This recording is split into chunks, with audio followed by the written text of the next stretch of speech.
Looks like I have to take action here. Good evening. I call to order meeting number 1803 of the Planning and Zoning Commission at 6:31 p.m. We have a quorum. We have 4 regular members. Commissioner Gowdy, hopefully he'll be able to join us later on in the meeting, but he is not here presently. Mike D'Amato, are there any added agenda items? Yeah, there was an application, I believe Amanda emailed it out. It was the receipt of a special use permit renewal. Yes, I have that. Yeah, I took notes and I'll read that and when we get to that point. Yes, I did catch that one. Thank you. So that's all I have. Okay, terrific. I didn't see any legal notices for tonight. These are continuations of public hearings. So is that true? Did I miss anything? Okay, very good. So there's none for legal notices for tonight? No. Sorry, I was just letting Frank in. Okay, no problem. We just have the continued hearings. Yep. We'll let Frank settle in here before we...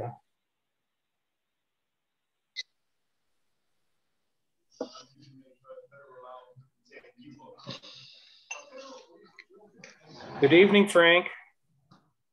Good evening. Hi. My 1950 computer is not working too good. No problem. You got to give the squirrels a little more food there to keep their power running. Okay, we're in the public participation portion of our meeting. Are there any comments from the audience for something that's not already on tonight's agenda? I don't see any hands raised. Anyone wants to talk? Okay, I'll assume there's none. Approval of minutes, May 11th, 2021. I believe Peg just preliminarily finalized those, but they're not ready for our disposition tonight. She wanted to have those available so we would have some information later on tonight. So when we consider take action. So with that, can someone offer a motion to table the minutes until our next meeting? I'll move to table review and approval of the minutes of the May 11th, 2021 meeting, which was regular meeting 1802 until our next meeting. There's a motion to table the review and approval of minutes until our June 8th, 2021 meeting. Is there a second? Second. I call for a vote. All those in favor say aye or raise their hands. Aye. So there's 5 ayes. The passes unanimously. Next up, receipt of applications. There was one renewal of an existing earth excavation permit. It's requested by Apothecaries Hall Enterprises, and the location is Apothecaries Hall Road. And I believe we got that in an email from Amanda today.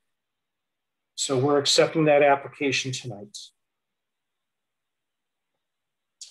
Next up, under continued public hearings, item A, PZ 2021-17, 8 Church Street, a re-subdivision application for a 1-lot re-subdivision. The applicant owner, May A. Grigley Trust. I forget which one, if it's Jay or Tim on this one. Good evening, Jay Ursary, J.R. Russo here representing the applicant and owner of the May Grigley Trust. And this is a re-subdivision for the creation of 1 new building lot. This is on the north side of Church Street, backs up on the north to the intermediate school, and also on the east to the intermediate school where they have some frontage that comes out the Church Street. So why don't I attempt to share my screen here and see if we can get this plan set up and we can take a look.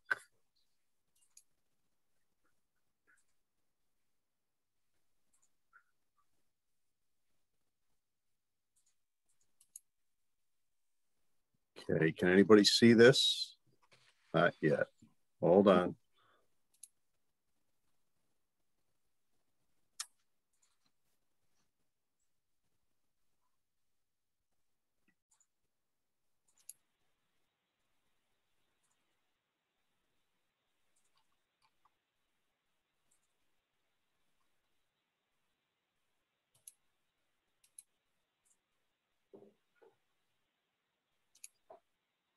How's that? Is that better? Yes. Okay. So you may recall at the last meeting, we talked about this a bit, and I worked our way through it. And let me go down to that sheet. And what we have here is a parcel of land that's been in the Grigley family for, oh, I don't know, probably 60, 70, 80 years. I don't even know. It goes back quite a long time. And there's an existing house that's located here on Church Street, kind of to the east, if you will. We're showing a proposed lot line here to create a second lot, which would be this proposed house.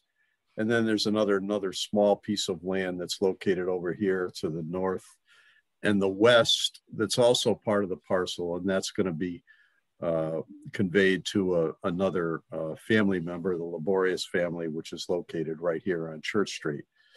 So the question came up at the last meeting, and it's part of our application where we essentially were requesting a waiver of the open space. And the reason for that was that back in the 60s, I think it was 1965, the Grigleys donated what turns out to be almost 11 acres of land to the town of East Windsor, which is now part of the intermediate school property that's located up here to the north. So we had some discussion about that. I think I shared with you at the time the deed that indicated when that conveyance took place, again, 1965, and that there was no consideration or no fee. And we had some discussion about it as to how we could present that and make sure that the record was clear moving forward that this conveyance back in 65 would take care of the requirement of the open space fee in today's regulations. So based on our discussion and some help from Mike D'Amato, we added another sheet to this plan set. And this particular sheet we're calling Re-Subdivision Open Space Plan. And if you look here where my cursor is, again, this is the existing house, the proposed new lot, the parcel that's going to be combined with the Laborious parcel here. And then we have this piece in the back that was the subject of that conveyance. And let me blow this up a little bit. And we put a note on here and it says, now or formerly East Windsor Intermediate School. And here's the site of the deed, volume 87, page 572. And it was Wendell and Anna Grigley to the town of East Windsor, July 16, 1965. No consideration, 10.7 acres. And there's a map reference, which we also put on here, map number 908 in the town clerk's office. We also added a note over here in the lower right, which says the purpose of this plan is to show the conveyance of Grigley family property to the town of East Windsor for no consideration. This conveyance satisfies the open space requirement in section 7.1 of the East Windsor subdivision regulations and allows the re-subdivision of the remaining Grigley property with no additional open space requirement. So we kind of put this together again based on the comments and what we heard from you commission members and some help from Mike D'Amato and Lee Fitzgerald in our office, who does all the heavy lifting and the work. We put this together, we added it to the plan set. As long as the commission is comfortable with it, this would be filed with the plan set in the land records in the town clerk's office and would then become part of the approval for this plan. So we're hopeful that this gives you the comfort level you need to give us an approval and hopefully a determination that there's no other open space requirement based on this re-subdivision application. So I think that was really the basic outstanding item.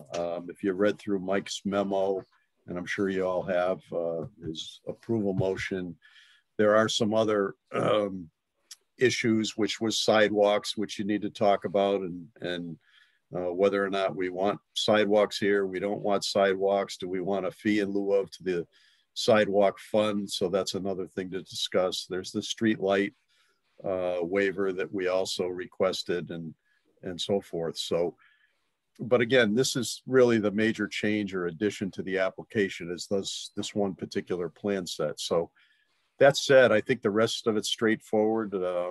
There was some comments from Lem Norton, I think, which we talked about at the last meeting.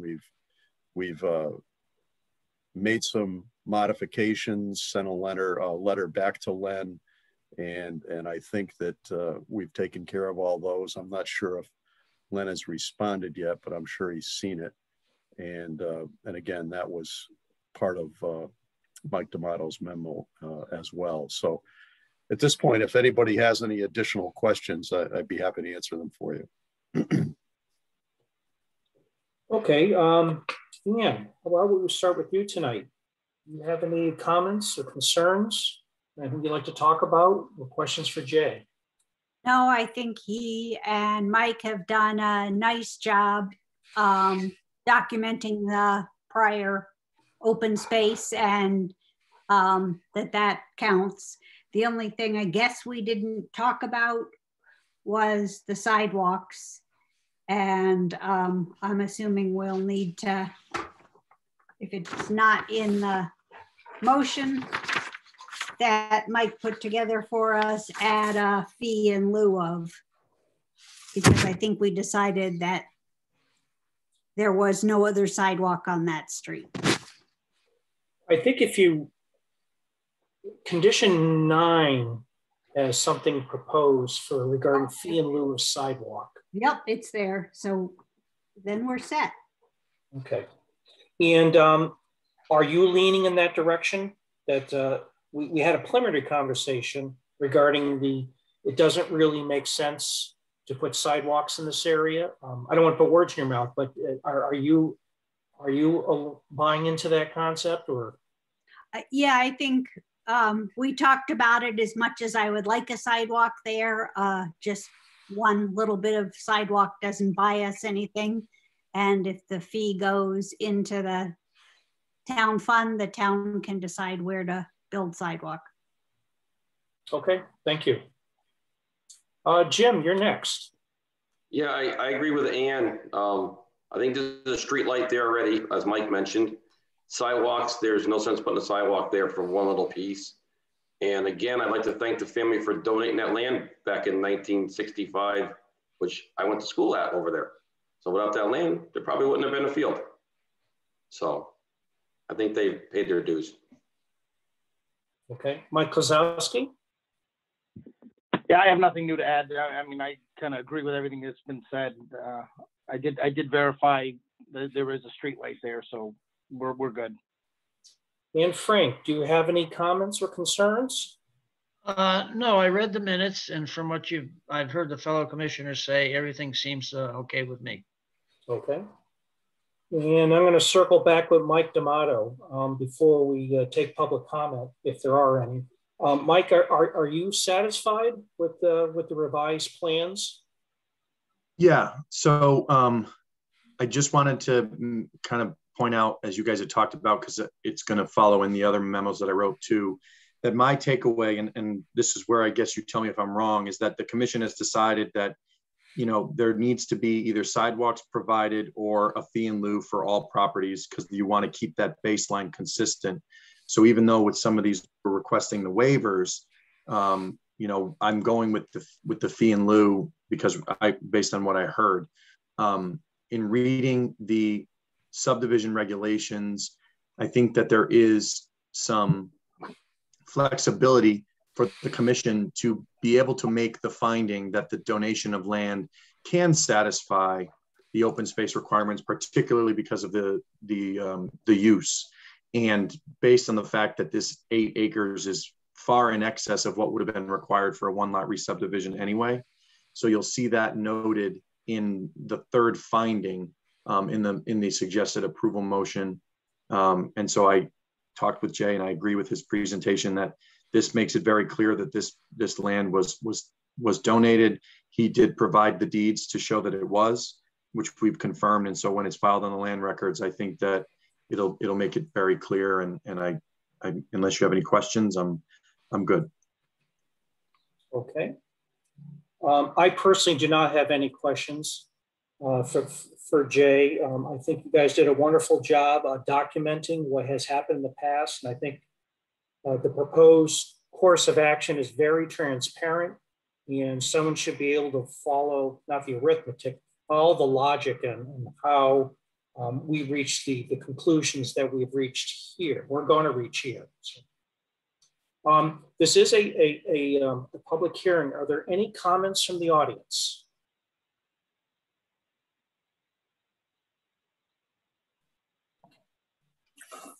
It's just Dave Grigley, representing the Grigley family. I just want to thank you guys for the committee for considering this. Thank you very much. Any other comments? Oh. Betsy, were you going to talk? I'm sorry. I'm just concurring with my cousin David. I'm Betsy Grigley Laborious, and I thank you for your consideration and your recognition of the Grigley family contribution. We really appreciate it. Thank you. So with that, if the commission doesn't have any further comments for Jay, I guess I'll entertain, well, we should entertain a motion to close the public hearing. Or does anyone have any additional comments for Jay? Yeah, I'm not seeing anybody shaking their head yes. So why don't we go ahead and someone offer a motion to close the public hearing? I'll move to close public hearing PZ 2021-17, 8 Church Street, re-subdivision application. It's a one lot re-subdivision, map 097, block 30, lot 52. The applicant is the May A. Grigley Trust. There's a motion on the table to close the public hearing. Is there a second? Second.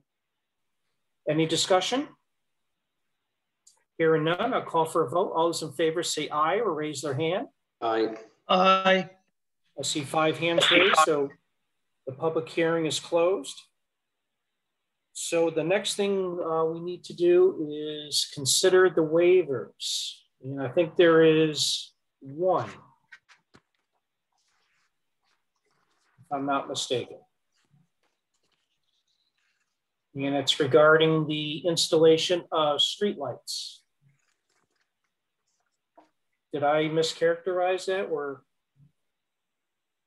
No, I believe you are correct.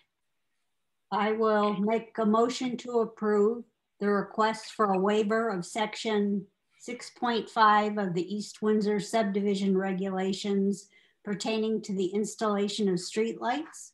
Application PZ 2021-17, a one lot subdivision, re-subdivision application, 8 Church Street, owner applicant May Grigley Trust, finding that the existing street light in the vicinity of the proposed lot is adequate.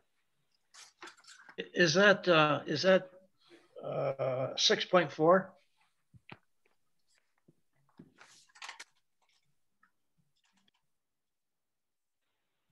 So why don't we, in accordance with Robert's rules, so we have a motion, let's have a second, then we can clarify any clarification to the language. So there's a motion to approve a waiver. Is there a second? Second. Okay. Well, so Frank, in your view, there's something wrong with the I thought it was 6.5 as the section, 6.4, not 6.5. In the motion that she proposed, it says we're waiving 6.5. And actually, I think we're waiving 6.4. Am I correct? I'm going to have to ask What is it? Mike D'Amato to. So the section of the subdivision regs that I have says 6.5 is streetlights. So unless you're looking at a different version. I'm looking at the version that you wrote up. Okay, hold on. Motion to approve. On plan comments, number 2, 6.4 streetlights. Yeah, so that was an error on my part. Plan comments 2, it should be 6.5. In the motion to approve the waiver, it's correct, but you are right. It is 6.4 is utilities, 6.5 is streetlights. Sorry about that. No, thank you. Thank you. So for clarification, what we're voting on is a waiver for section 6.5 of the regulations. Sorry. All right. So is there any other discussion or clarification needed? Hearing none, I'll call for a vote. All those in favor say aye or raise their hand. Aye. Aye. Unanimous on the waivers, 5 hands. And the only other thing to consider is the motion to approve the subdivision. And with embedded within this is the requirement regarding fee in lieu of sidewalks, condition number 9, which we've all been talking about.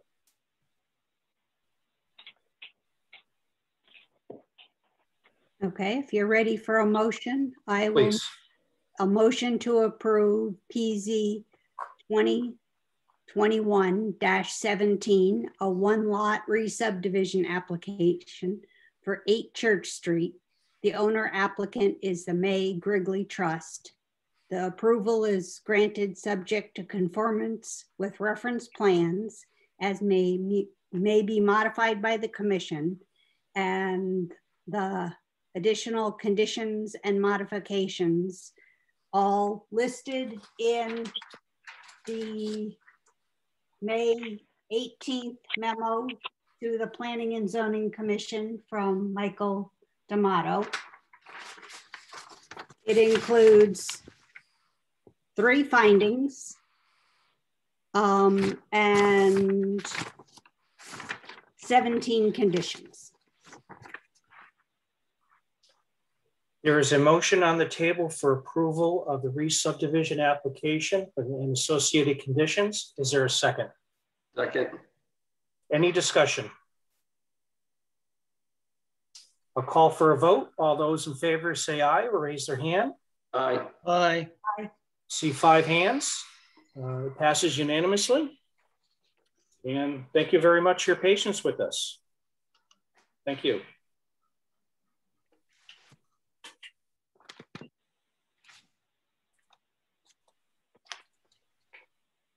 Okay. Next up, under continue public hearings, PZ 2021-18 for 76 and 84 North Road, as well as 7 Winkler Road.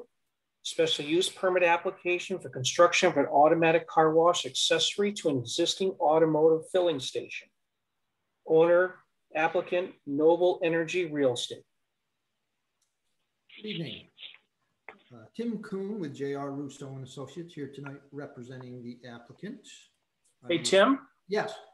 Your volume is way down on your computer. All right, let me.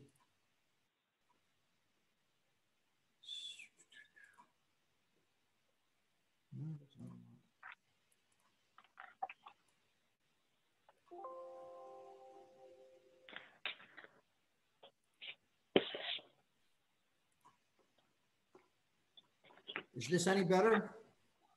I can hear you. I mean, how do the other commissioners feel? Is it just me? I can hear him. I can hear him. A little weak, but I can hear him. I'm all set. With my hearing aids in, it's good. I'll try to speak up. Well, have someone step on your toes so we can really hear you. That'll work. So we made our presentation of the site plan for the car wash at 7684 North Road and 7 Winkler Road at the last meeting. There were some comments that were made, which we have subsequently made some revisions to the plans, and I figured I would just go over those minor revisions to let you know what we've done.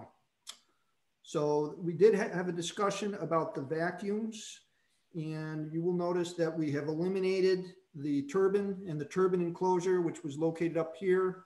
And now we are showing 5 vacuum canisters as well as trash receptacles. And we've called those out in the vacuum area. And the purpose for that, as we discussed at the prior meeting, was to reduce the noise in the area. So that has been made to the plan, a change. We have also added some barrier lift gates at the front of the lines here, because there was a question about how we're going to know whose turn it was.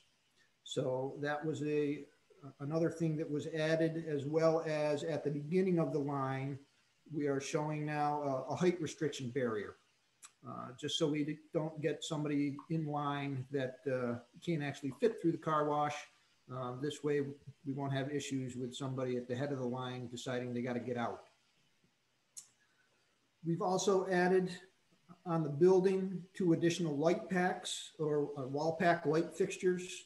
I did provide Mike with the cut sheets for these. They're full cut off, similar to the pole lights that we're providing, just to provide some additional light from the building on the sidewalk area and in the vacuum area. Again, they'll be pointing away from any residential property, so there's no issue with light spillover from those additional wall packs. Another thing we did is we noted on the plan that the lighting will be dimmed to security levels after hours, because that was a concern that was brought up at the last meetings. And as Mike mentioned, that this is not a 24-hour operation, and therefore there are they will close in the evenings and they will dim the lights. The biggest change that we made to the plan, which you may not even notice by looking at it, is this connector driveway to the gas station.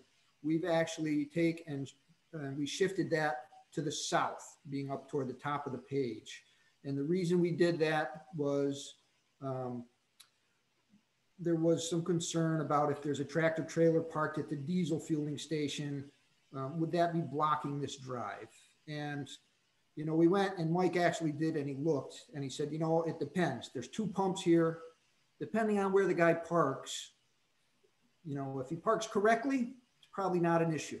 But if he parks a little far back, so what we've done is we've shifted the entrance drive a little further to the south, which has allowed us to put this parking space back on this side. It eliminated a parking space on the south side. However, what we did is Mike really didn't want to lose that parking space. So rather than expanding the existing dumpster pad, we're going to take it out and replace it completely further to the south. So this is going to be an entirely new dumpster pad, and now we can still maintain 5 angled parking spaces on the south side of our connector drive. And we will be adding some new arborvitaes for screening around the dumpster pad, and I believe I mentioned the last time the dumpster pad, rather than going with the slatted chain link fence, it's going to be an actual wooden enclosure, which should look nicer. And then finally, I believe we did change the curbing type. I know that there was a question about snow removal and whether we should leave some areas of the curbing open to facilitate that. And rather than doing that, we felt we could go with just a low profile Cape Cod curbing. It'd be a lot easier for them to push the snow over the curb. That way we still have the curbing to kind of act as our barrier. And also direct the water around to our drainage system. So really just some minor changes based on the comments that we received at the last meeting. I think we've addressed everything that Mike D'Amato had brought up in his prior memos. I believe he still is mentioning the one item with regard to the doors for the drive walk or for the car wash. Automatic doors, he's suggesting a condition for automatic doors that close when there's a car in there and the car wash is running. Our position is that, we've oriented the building so that it doesn't face, or I should say, so that the doors don't face the residential property to our east, so that the sound will more or less be projected to the north and south. We are providing solid fencing. We're providing evergreen screening and trees, as well as an earthen berm at the rear portion of the property, because that's where the house is located. So, we have taken measures to try to prevent any excess noise from extending to the across that property line. We did discuss the fact that East Windsor does have a noise ordinance, and the noise ordinance requires that the decibel limit at the property line is 55 degrees when coming from a commercial activity onto a residential activity. We would suggest that, this noise ordinance, if in the future that it is determined that those levels are exceeded, additional measures could be taken under that noise ordinance to either add the doors or add some more screening, or some other type of sound barrier at that time. So I believe that covers everything. And unless you guys have more questions, I'd be happy to answer them. Okay. We'll mix up the order here. Jim, how about you go first? I have no questions at this time. Okay. How about Ian? I don't have, well, I guess I do have a question. Mike's example of his work and doors that open and shut, I think, was a good one. If I understand that the car wash owner doesn't feel it's doable for the speed at which they need to put cars through here. But as was just said by Tim, if we get to a point where there are noise complaints, especially at the property on Winkler Road, which the entrance to the garage faces them, I don't fully buy that noise is only a function of distance. I think it's a little more complex than that, and it could carry across the pond detention basin. So if it becomes a problem, then I concur that additional screening and or doors that shut will be required, but I'm willing to give it a try as is with that understanding. Okay, thank you. Frank, any observations or concerns? No, and going through the minutes and in hearing what the other commissioners have said, I feel comfortable as presented. Okay. How about Mike Kozowski? My question, I guess, is more for Mike D'Amato. Do you think that we need to then include a condition of approval that that there's going to be some testing or something to prove that the noise levels are within the acceptable levels? Yeah, you can do that. You can add a condition that would require that noise testing be done when the car wash is fully operational to verify compliance with the town's ordinance. To kind of get to what Ann was saying, if we're worried about that and we're thinking there may need to be additional measures taken, the only real bite at the apple, obviously, we would be to put a time limit on the special permit and have them come back, because we wouldn't be able to condition on any future work without that. But Mike, if there was a violation, and I don't know that there's a town noise ordinance, but if there isn't a town one, then the state one applies. If there was a violation of the state one, I would think we could ask the state for assistance with requiring remedial action. There is Yeah, I can pull up, I don't know off the top of my head if the town has a noise specific. I'll pull that up. But there's online there, it says there is one, but I believe it was presented to the state for review, but never adopted by a town meeting. So I don't know that it's in effect. Gotcha. So the DEP website says there's a town ordinance and there is something that was sent to DEP and approved by DEP. But if it was never adopted, it's just a review. Yeah, I did a quick look on the website, our website. I see Tim's pulling it up. Yeah, this I actually got on the DEP website. Yeah, but see the way it works at DEP, having had the people who approve them work for me, towns submit them, we reviewed them and said they were okay to adopt and in conformance with the state. And then the town had to take it back through a town meeting and adopt it. And I don't believe that part happened. So just because it's on the DEP website doesn't mean it's accurate. I think you're right, Ann. I think you're right. Ann is correct. It was never adopted at a town meeting in East Windsor. So that's just a transmission to DEP and a finding that it would be acceptable to adopt. I do believe these levels are consistent with the state's noise ordinance. Yes, that's why it's on DEP's website as approved. Yeah. But it's not adopted. So Tim, I'm gonna throw a question back to you.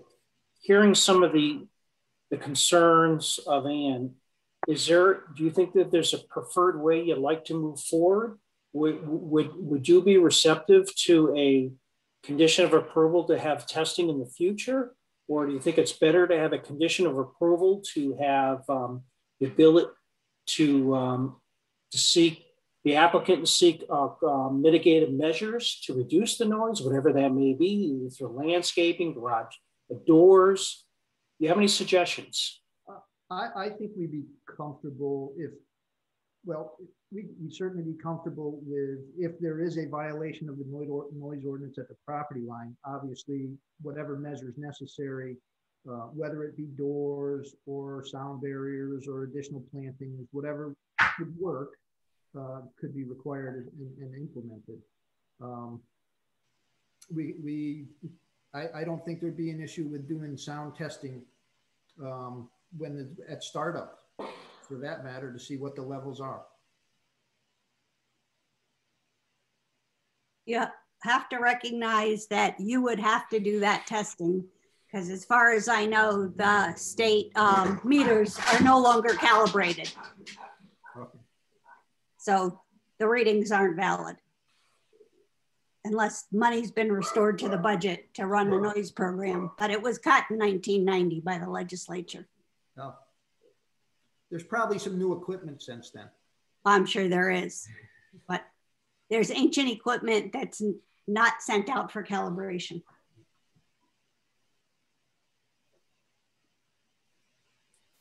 So I'm going to query the commissioners. Is there a way that we'd like to, a preferred way to proceed here?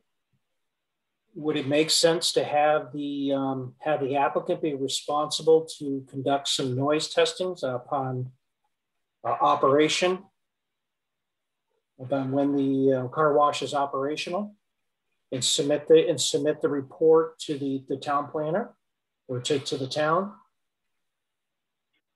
I think that would be a deal if Mike D'Amato can quickly write a new condition on the fly.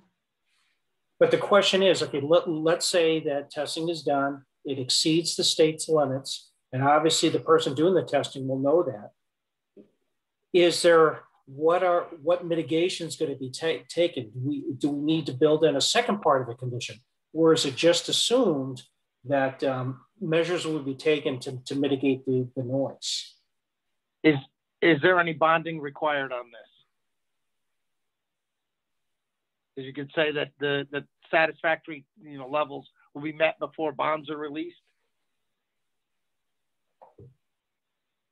So I'm working on a condition, and I am still thinking about it, but I put that the noise study shall be performed upon completion of construction to certify that noise created by the operation of the car wash is not in violation of, and I'd really like to, number one, confirm that we know what the state's requirements are and that we're citing the specific section. I don't want to cite something that doesn't have a standard that we can certify. So I know, and maybe can jump in. Am I looking at 22A-69? Yes. Okay. That's the statute. And then the reg has a dash something else. So there's, or you could say the regs adopted under the state regs adopted under 22A-69. So that's what that's well and good. Let's say the noises are above those thresholds. Then what happens? And then the second sentence would say something like the property owner / operator shall mitigate any noise in excess of what's allowed by the state regulations. And I guess if that were the case, that would give the owner operator some flexibility, whether or not it's berms, additional landscaping, maybe he has a creative solution. Yeah, any way of solving it is fine. All that matters is the neighbors don't have a problem. Okay. Tim, does this sound okay with you? Yes, that does. Okay. And I like the idea of allowing them flexibility and not saying just say you need to put doors on. It allows them some flexibility. While Mike D'Amato is still crafting his condition, this is a continued public hearing. Are there any comments in the audience regarding this special use permit application?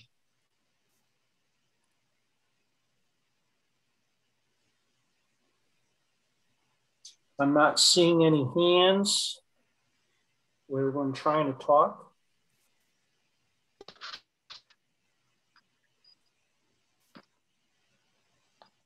Alan? I'm raising my hand, Joe. Oh, okay. Yes, sir. Go right ahead. Yeah, so I was just gonna ask the question, and maybe this is of Jay, if we're gonna make a condition for testing and then possible retrofit, would the applicant rather just have a condition that we add the doors in the first place? Would that actually end up being cheaper? I think they're going to put doors on regardless, Alan, but it's a matter of having to shut them for every car that moves through there. Significantly slows down the operation. Oh, gotcha. Yeah. Okay. Thank you.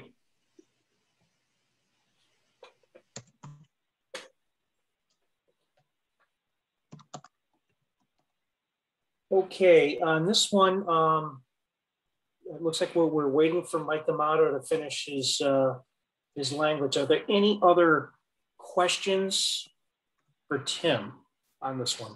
I do not have any questions. Is everyone satisfied?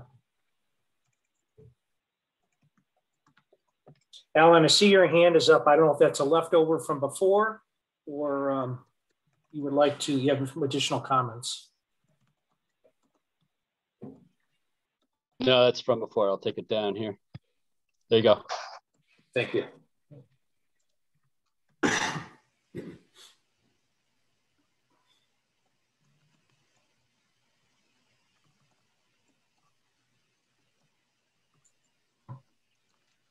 Okay, I'm going to read it, and then if it sounds good, let me know and I can share my screen.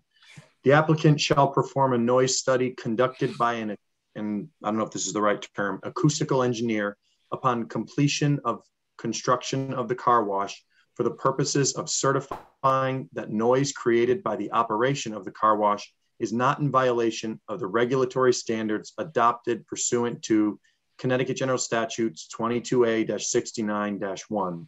If the testing performed indicates a violation exists, a special permit modification will be required to review any proposed mitigation.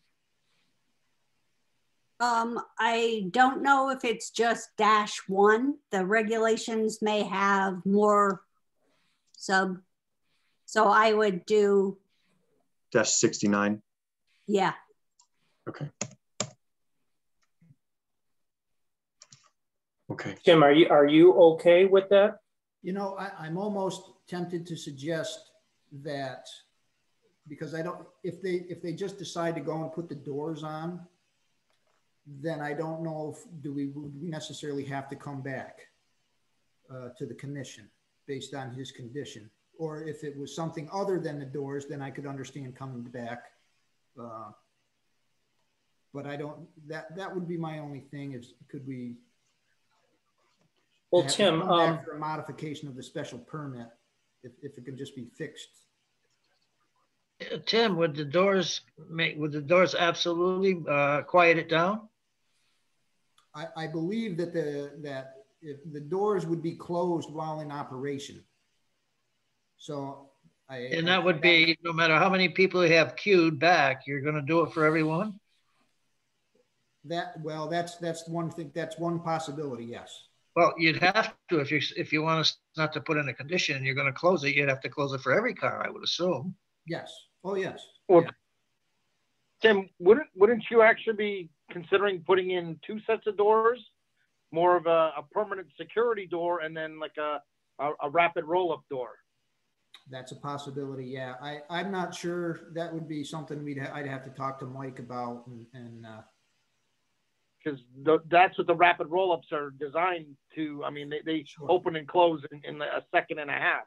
Right. So right. You could have that, and I don't know if it will provide the sound deadening that you're looking for, but it definitely wouldn't interfere with your operation. Yeah. So Tim, I'm going to offer you this. We don't have to close the public hearing tonight.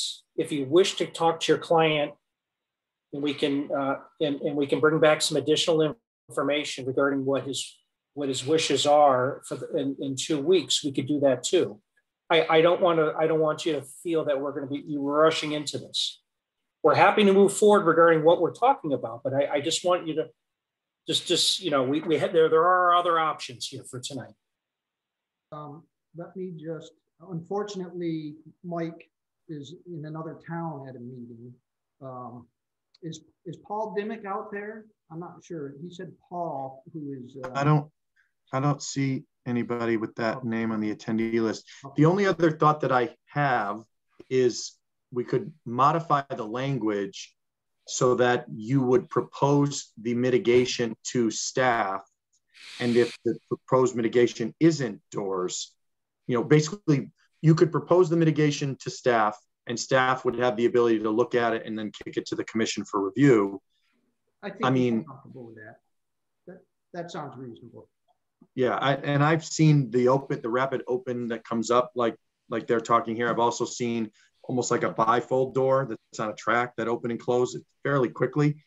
Mike Frisbee saying 60 seconds in duration, opening and closing, once every 60 seconds, assuming that, that's if this is operating at full capacity over and over and over and over. And in my mind, if it's going to prevent noise from being, these dryers, if it's going to prevent those issues to neighbors, even if he has to turn this thing down so that he gets a car through every 75 seconds to make the doors, I think in the long run, it's a far better solution because we have houses nearby, but I can adjust it if the commission is comfortable with that.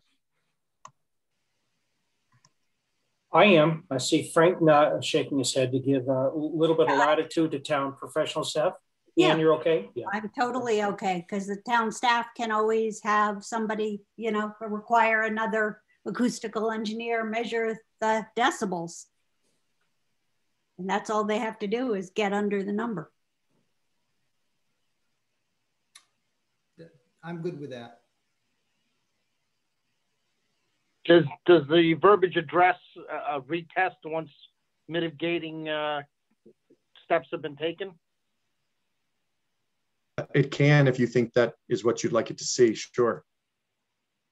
I mean, just if we put, everybody thinks the doors are the answer, but what if it's not the answer?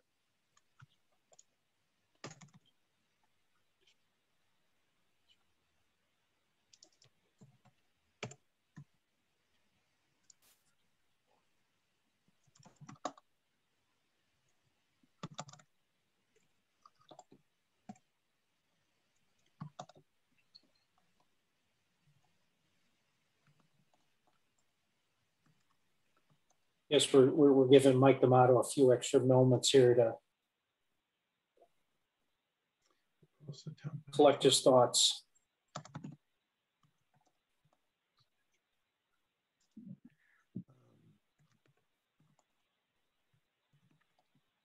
In the meantime, when are you guys going to start being in person again?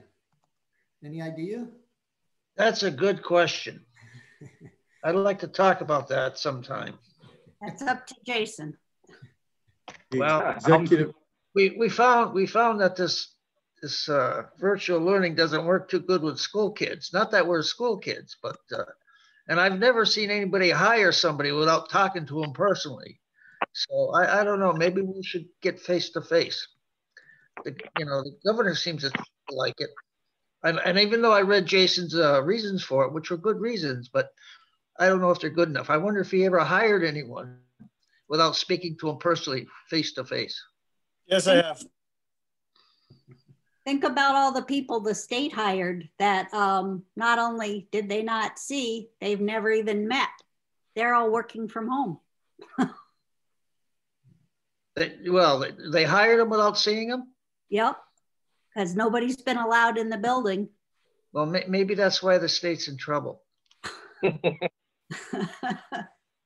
Okay, let's try this. And the only thing that you can tell me if you think we need to address or not, is what happens if they say we're going to put in doors and the doors don't solve the problem. What do we do if the second study turns that up? But the applicant shall perform a noise study conducted by an acoustical engineer upon completion of construction of the car wash for the purposes of certifying that noise created by the operation of the car wash is not in violation of the regulatory standards adopted pursuant to CGS 22A-69.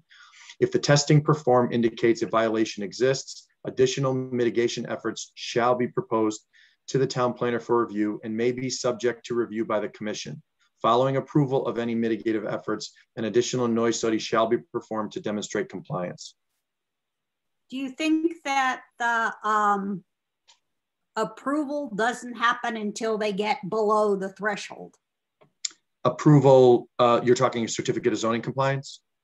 Or whatever your approval was? Yeah, that would be, yeah.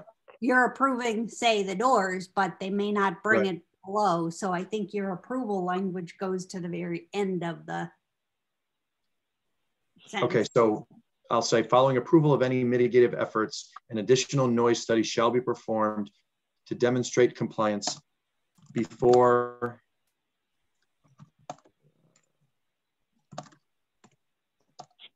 or prior to the zoning enforcement officer issuing a certificate of zoning compliance. That works. So therefore, I mean, we're providing incentives for them to prove that it's below the noise threshold and incentives to finish it as soon as possible, to take whatever steps as soon as possible. Otherwise, they won't be able to open. Okay. So with that, so Tim, you're comfortable with that. There are no other unresolved issues. We already took public comment. I don't see if there's any new attendees for the meeting. So why don't we close the public hearing first? So I'll entertain a motion to close the public hearing. I'll move to close the public hearing on application PZ 2021-18 for 76 and 84 North Road and 7 Winkler Road for a special use permit application for construction of an automatic car wash accessory to an existing automotive filling station. There's a motion to close the public hearing. Is there a second? Second. I call for a vote. All those in favor say aye, raise their hand. Aye. 5 hands, so the public hearing is closed unanimously. Okay, Ian, do you want to start us off with a motion for approval? Sure, I will need Mike's screen to continue it, but I will start off and then I have to read Mike's screen. I'll move to approve application PZ 2021-18 for 76 and 84 North Road and 7 Winkler Road for a special use permit application for construction of an automatic car wash accessory to an existing automotive filling station. The zone is B3. The applicant owner is Noble Energy Real Estate. The approval is granted subject to conformance with reference plans as may be modified by the commission and this approval and the following modifications.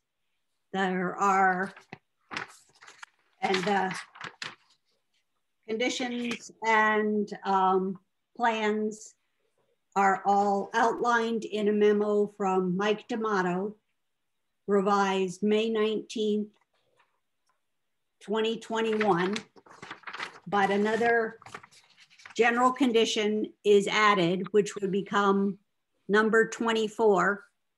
And Mike, if you put it up on the screen, I'll read the new 24.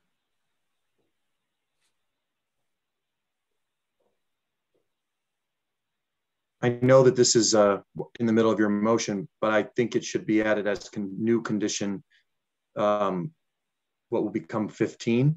Okay. Because we want it to go under conditions which must be met prior to the issuance of a certificate of zoning compliance. So I've modified my memo and I'm going to share that so you can look at and tell me if you agree.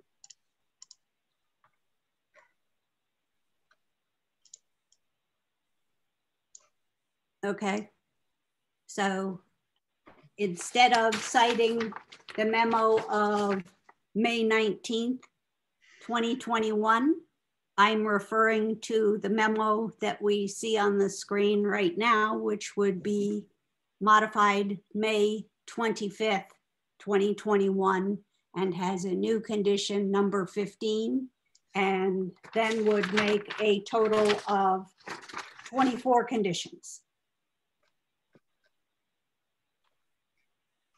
There is a motion on the table for approval of the special use permit application as described by Commissioner Gobin. Is there a second? Second. Second. I forgot who had it first. It's either Frank or Mike. Frank. It'll be Frank, fine, no problem. All right, any discussion? Hearing none, I call for a vote. All those in favor say aye or raise their hand. Aye. Aye. I see 5 hands, so it passes unanimously. Thank you very much. Thank you very much. Thank you, Tim. Just a comment here. I just like to applaud the commissioner, Mike D'Amato, for the terrific teamwork of, it's a great example how there was a problem raised and, we worked through a potential solution that would seem to be very fair to all parties involved and very reasonable. So that just great work of teamwork, everybody. Thank you. Okay, moving on.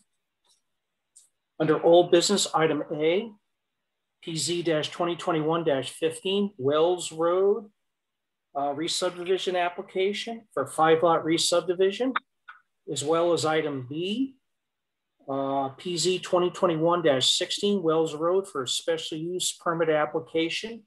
The applicant for both is Anthony A. Del Ripa. Jay, the floor is yours.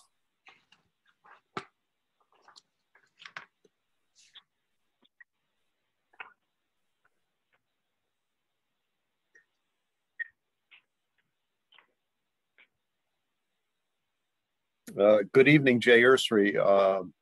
just as I guess a point, I thought that the hearing was closed on this one. It is. This is under old business. So we're under old business. Okay. Yes, sir. Yep. No, you're right. The hearing is closed. This is the point where. Okay. So we had some comments from staff, from the commission, and actually from Conservation Commission.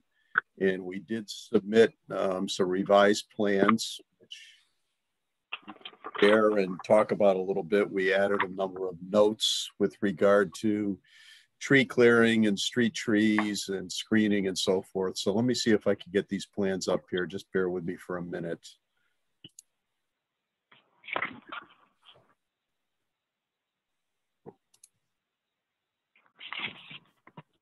Let's see here.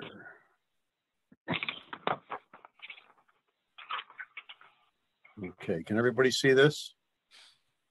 Yes. Yes. Okay.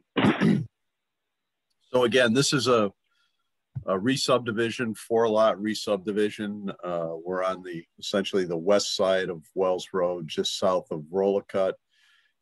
Property was formerly owned by the Bass family, who owns a sizable piece of acreage, I guess, along North Road now, the plaza and parcels actually on both sides of the road. So let me just scroll down here a little bit and we'll kind of walk through a few things here that were items that we talked about at the last meeting and comments from Mike D'Amato with regard to some of the things that we added to the plan set. So the first thing I think, and we talked about it a little bit at the last meeting, was buildable area. Your regulations talk about having a buildable area in this zone of at least 1 acre or 43,560. We added that to each individual lot. Lot 1 is the one that's really in question, or was the closest, I guess. It's 44,455. So it exceeds the buildable area. The rest of them are substantially over. And Lot 2, we're at 114,000 square feet of buildable area. 4 is 97,000 buildable area. And then the rear lot, we're up to 234,000. So we added that area to each one of the lots. And again, that was a comment that came up from the staff with regard to the application. I'm going to scroll down now to, let's just look at notes. And I think this was a comment from one of the commission members, although I'm sorry, I don't remember who it was, that brought up Skylark Airport. This property abuts Skylark on its south side. And there was some concern about potential noise from Skylark, which there is a little bit in working over there this past fall and winter when planes are taking off. You can hear them. So we added this note which says this property abuts an active airport along the south property line. So hopefully potential buyers will be aware that it's there. And you'd like to think that people drive the neighborhood before they buy something anyway. And certainly they're going to see Skylark because there's not a whole lot down here in this area. Jay, I'm the one that brought that up. And that was as a result from a member of the public sent in a letter. Okay.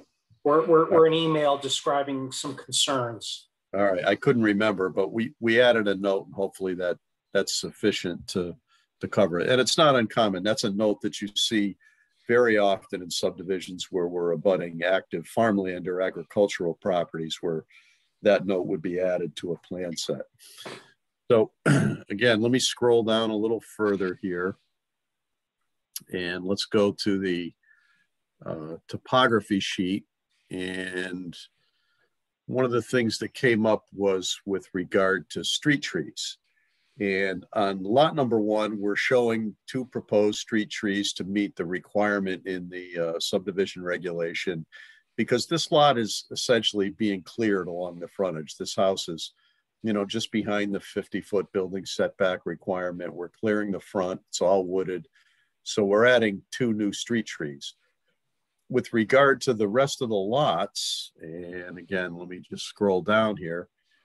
This parcel is heavily wooded, and we'd like to think that the existing vegetation and trees that are there satisfy the regulation. So we added a note, and let me just blow it up a little bit here so everybody can see it.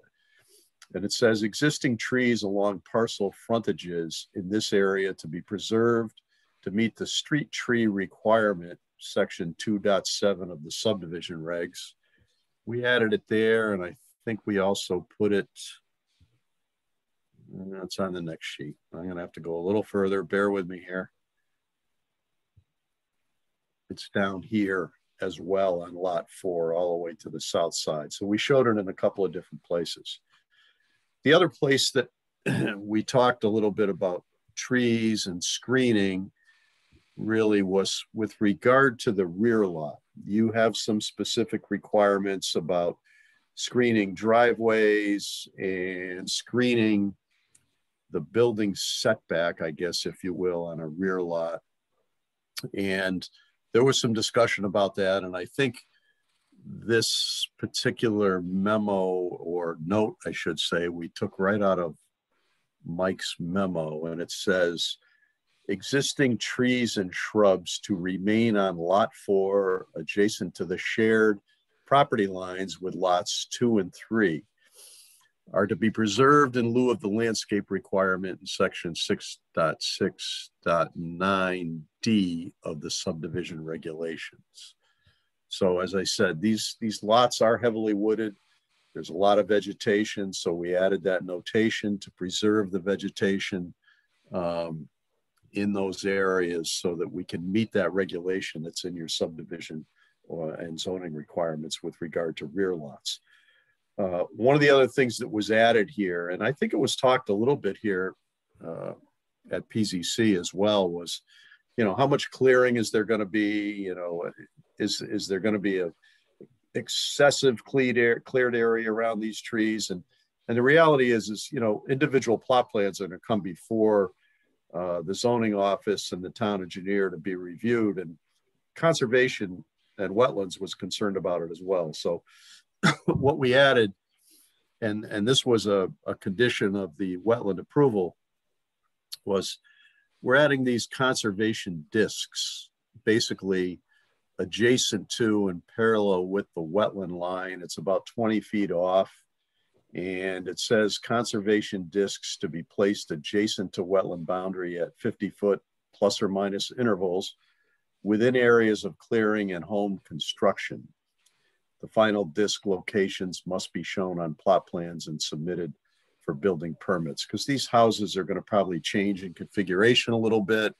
They may move a little bit, but at that point in time, we'll be able to determine where these discs need to go, and then exactly what the clearing limits might be with each one of these houses as they're constructed.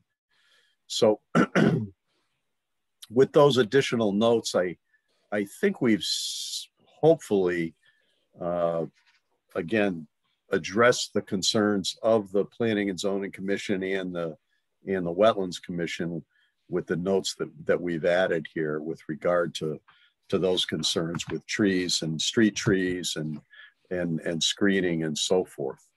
The other one item, and I talked about it a little bit, I think, at the last meeting, and let me go back here and let me show you.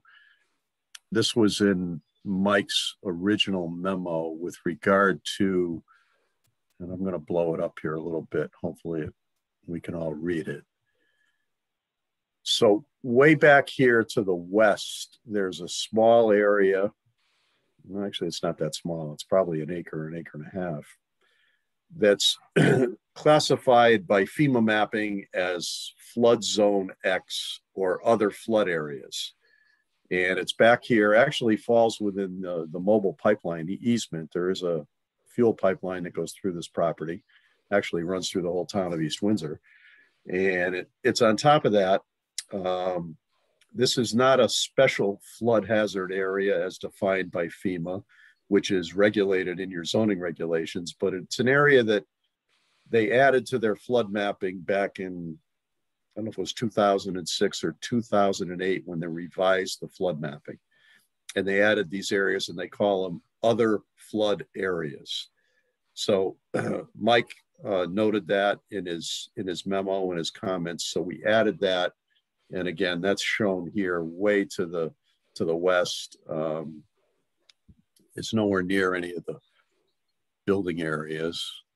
And if we go to the next sheet, actually the closest lot to it would be the rear lot, which is located here. But again, it's hundreds and hundreds and hundreds of feet away from that.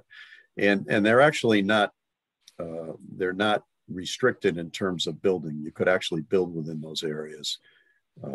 FEMA doesn't regulate them like they do the special flood hazard areas, which we typically call the 100-year flood areas. So it's a little different, but we did add it to the plan to show that it is there and does encumber, I guess it's lot number 3, I think, on the plan set.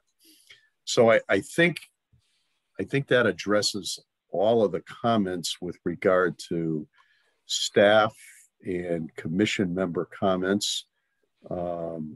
Again, there's some waiver requests here with regard to sidewalks, street lights, open space. We were talking about the fee in lieu of for open space here.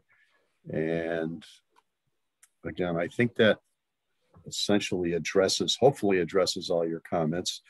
Anybody has any additional questions, I'd be happy to answer them for you. Okay, well, why don't we go around here. Commissioner Gowdy, do you have any questions or concerns for Jay? No, I don't. No, I just, again, just part of his memo, it's 6.5 street lights, not 6.4, but that's just a comment. No, I think Jay's done a good job on this. Okay. Ian, anything? Fully satisfied. Mike? Yeah, I have no further questions. And Jim? Yeah, I got one question. What are those? Are they actually physical discs that you put out on the property and pin them? Yeah, they are. They're a round disc. I don't know if you've ever seen them, but it probably goes back 15 years or maybe 20 years. And I think it's when Nancy Rudick was probably the wetland agent. They ordered these discs and they look similar to a state forest disc, if you've ever seen one of those. And it basically, and I'm trying to remember exactly what it says, something Town of East Windsor, Conservation or Wetland Commission regulated area or something to that effect. I don't remember exactly what it says, but I think I have one in the office. And I'm assuming that they still have those in the planning office, but the town purchased many of them, and they've been used in the past in East Windsor, but it's probably been quite a while since I've seen any on any plans that we've done. Jay, are they permanently fixed in concrete, or I know on the permits for, for deer hunting, et cetera, they're nailed to a tree. Are these just stuck in the ground or what? Well, they're done two ways, Frank. Out here, because there's a lot of existing trees, large trees, they probably would be nailed to a tree like you would see in a state forest. We've done them in areas where there is no vegetation, and there they typically would be put on a pressure treated fence post that would be, set in the ground. But out here, they would be nailed to a tree, very similar to what you would see a state forest disc look like in the, when you might be out hunting. Thank you. Jim, any other comments? No, that's all. And you stole my comment. That's the only thing I was going to ask about. It was conservation discs, so I'm satisfied. So the only other person to ask is Mike D'Amato. Are you satisfied? I don't have anything else that's outstanding. I just went through my memo again. So in the motion that I prepared for your consideration, it suggests that you approve the streetlight waiver, but it requires the appraisal for the fee in lieu of open space, and it also requires the fee in lieu of sidewalks. Okay.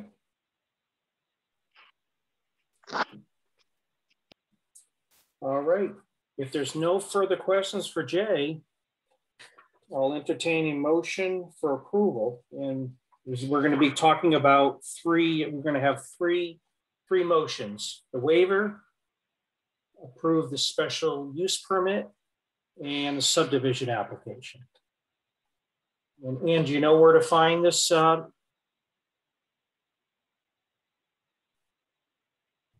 them. Very good. I'll make a motion to approve the request for a waiver to section 6.5 of the East Windsor subdivision regulations pertaining to the installation of streetlights for application PZ 2021-15, which is a 5-lot re-subdivision application, map 125, block 24, lot 25, Wells Road, applicant Anthony Della Ripa, owner Anthony Della Ripa, and TMC LLC. The finding is the existing street lighting in the vicinity of the proposed lot is adequate. There's a motion on the table to approve the request for a waiver for street lights. Is there a second? A second by Commissioner Gowdy. Any discussion? Hearing none, I'll call for a vote. All those in favor say aye or raise their hand. Aye. I see 5 hands, so the waiver passes unanimously. Go ahead, Ann. I'll make a motion to approve PZ 2021-16 for a special permit for a rear lot, map 125, block 24, lot 25, Wells Road, applicant Anthony Della Ripa, owner Anthony Della Ripa, and TMC LLC. This approval is granted subject to conformance with reference plans as may be modified by the commission and the following additional conditions / modifications.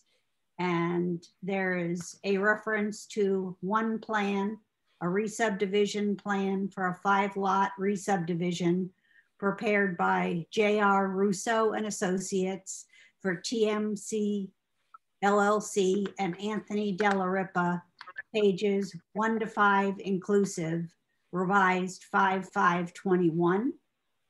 Finding is the proposed single rear lot is in compliance with section 408 of the East Windsor zoning regulations. There's a motion to approve the special use permit for a rear lot. Is there a second? I'll second. There is a second. Any discussion? Hearing none. All in favor say aye or raise their hand. Aye. Aye. I see 5 hands, so the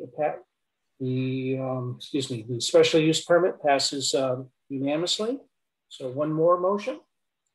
I'll make a motion to approve PZ 2021-15 for a 4-lot re-subdivision application, map 125, block 24, lot 25, Wells Road, applicant Anthony Della Ripa, owner Anthony Della Ripa, and TMC LLC. And this approval is granted subject to conformance with reference plans as may be modified by the commission and the following additional conditions / modifications. And the 19 conditions, 4 findings, and reference plans are all included in a memo from Michael D'Amato, the interim director of planning and development, revised May 18th, 2021 to the East Windsor Planning and Zoning Commission.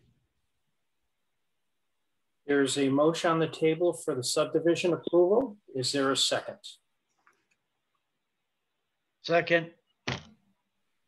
Any discussions? Hearing none, I call for a vote. All those in favor say aye or raise their hand. Aye. Aye. I see 5 hands. Subdivision approval passes unanimously. Thank you, Jay. Very good.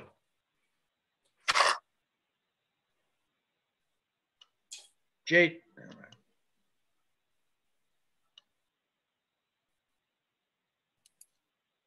Frank, you had a question? Comment? I was going to ask Jay if he's been fishing, but I guess this is not the place to do it. No. I'd like to have been, but the answer is no. I'll get there. This looks like his firm has been busy. Hey, Jay, it's been spectacular. Thank you. I won't tell you where. Okay. We'll talk later. Okay, cruising the rest of the agenda. There's nothing formally written down here. Mike, is there anything you want to bring up informally in part of the business meeting or correspondence you'd like to discuss? The only thing that I had on the agenda and then I took off because I think I want to give you a more formal memo, but I want to kind of just put in the back of your heads now. It's obviously no secret that the town has had projects approved in the past that have had issues with bonding, either insufficient bonding or lack of. One of the things that I am trying to figure out the best way to address, but I'm going to start pushing for, and we'll talk about the best way to do it, is making sure that the bonds we receive track with the approvals. If we give a developer a 5-year subdivision approval, they should not give us a 1-year bond. I don't think that's appropriate. And the commission has, through the statutes, a lot more latitude to say, we're not accepting that as a bond. We want a different form. Either we want cash or we want something with a greater duration, rather than just saying, yeah, sure, whatever you walk in the door is acceptable. The other thing that we can do is we can include as a condition of approval that if the developer allows the bond to expire, the approval is null and void. So I'm thinking about a way, I want to pivot how we deal with these things for the larger projects so that we are not constantly trying to track these schedules, because each bond has a different expiration date, and that really puts the burden on the town. And I'm, not wanting to replicate or find other issues like we have in the past. I know we've done a very good job at managing that, at least in the time that I've seen this commission approve things since I've been here. But one of the things that I'm thinking about, and I don't know if we can just do this as a procedural thing, or if we want to go so far as to include it as part of the bylaws, but I'm thinking that we should come up with some process where once every 6 months or once every year, staff provides a sort of an annual update to the commission on open projects. And what that will then do is essentially every year give staff the ability to go through each project and kind of see where it is, so that things don't fall through the cracks. I just really don't want the town to be in a position where they're having to take responsibility for things. So I'm kind of mulling that around, but I wanted to put that out there just so you kind of knew what I was thinking about. Fair enough. Mike, in your experiences with other communities, is there a best practices that are out there that you may consider as we move forward?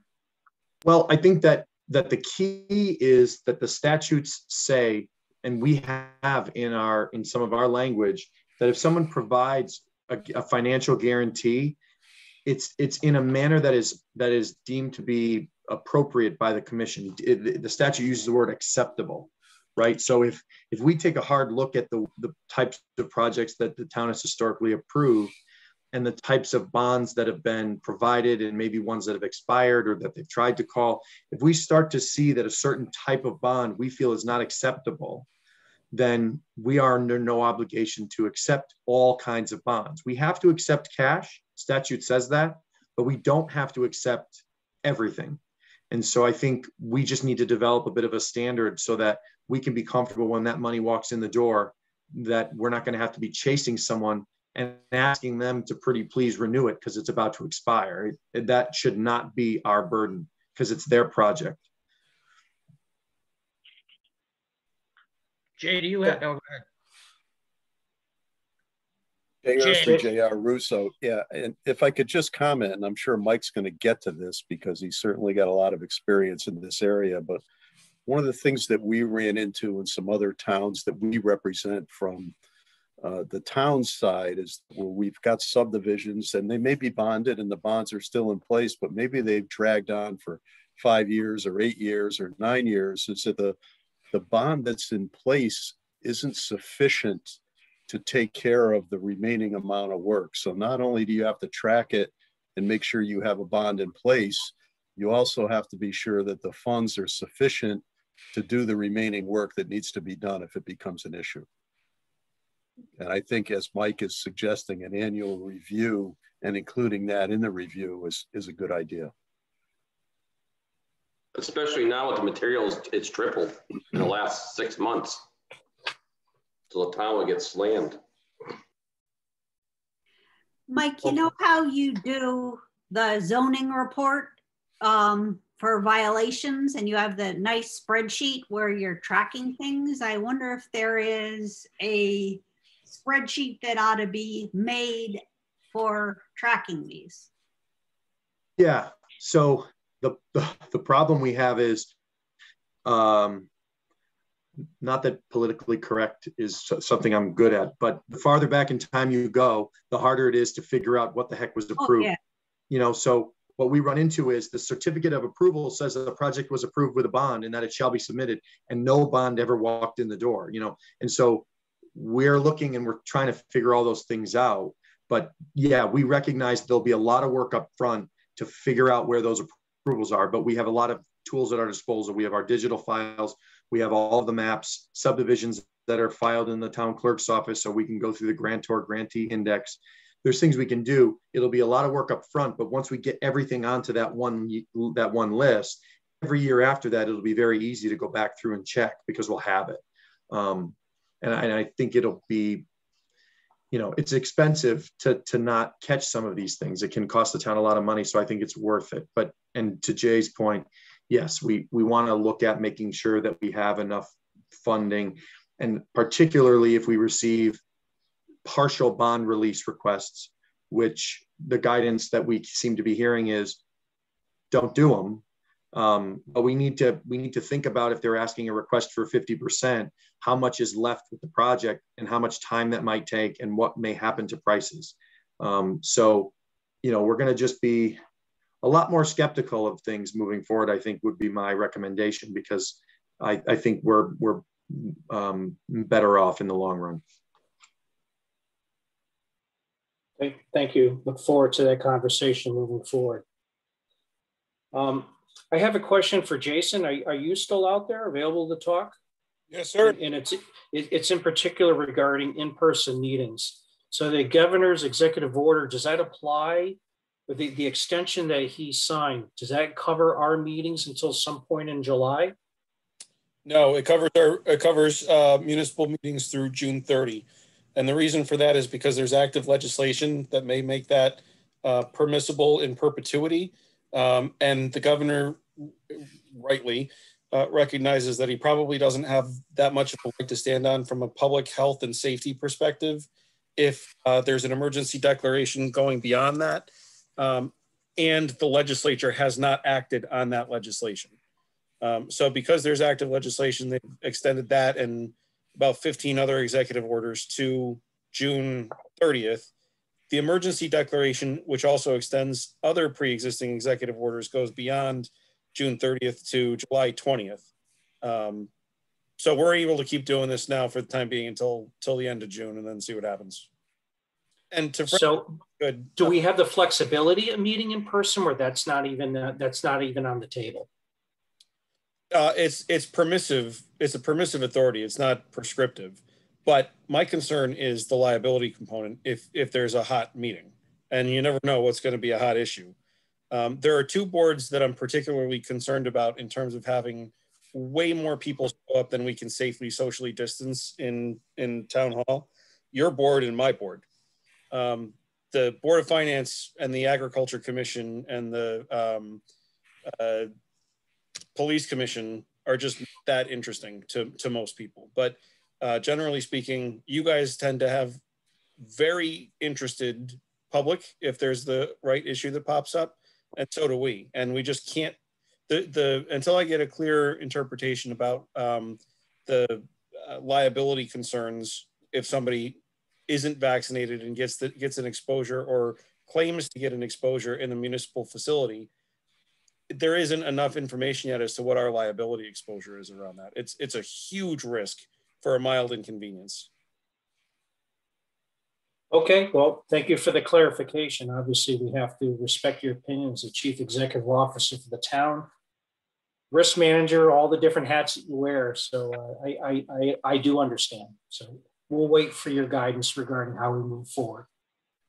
Thank you. And we are almost there. It's just, there is just a ton of concern about, you know, what our exposure would be if somebody were to get sick because they came to town hall without a vaccine. Okay, thank you. Does anyone else have anything for the good of the order before we adjourn for tonight? Mike, your square is lighting up. Does that mean you? I guess I'm not quiet sitting in. I don't see anything else. So if there's nothing else, I'll entertain a motion to adjourn. I'll make a motion, we adjourn. Is there a second? I second. Let's have a vote. All those in favor say aye, raise their hand. Aye. Aye, unanimous again. Great meeting, guys, tonight. Thank you. See you again in 2 weeks. Bye now. Thanks, guys.